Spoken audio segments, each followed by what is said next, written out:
Warga di Desa Adat Guliang Kawan Bangli digemparkan penemuan tengkorak dan tulang paha manusia di saluran irigasi yang belakangan diketahui berada di wilayah Kabupaten Gianyar. Putu asmara warga Gianyar yang disebut-sebut pertama kali menemukan tengkorak dan tulang itu pada Rabu, tanggal 18 Desember tahun 2024.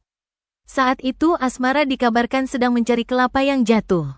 Untuk memastikan informasi tersebut, Bendesa Adat Guliang Kawan Sang Nyoman Pria bersama Babin Kamtipmas Bunutin, Babinsa Bunutin, serta warga lainnya menyusuri saluran irigasi sesuai informasi warga pada Kamis, tanggal 19 Desember tahun 2024, pagi. Ternyata benar mereka menemukan tengkorak manusia tersangkut di saluran irigasi sebelah timur Pura Subak Kualon Desa Sidan Kabupaten Gianyar. Satu tulang lagi yaitu tulang paha ditemukan lebih ke hulu yakni di Tukat Gelatik, perbatasan Guliang Kawan dengan Samplangan Gianyar. Hingga saat ini belum diketahui identitas tengkorak itu. Pria menegaskan bahwa tidak ada laporan warga hilang, baik dari Desa Adat Guliang Kawan maupun Desa Bunutin secara keseluruhan. Satreskrim Polres Bangli dan Polsek Bangli sudah turun ke lokasi.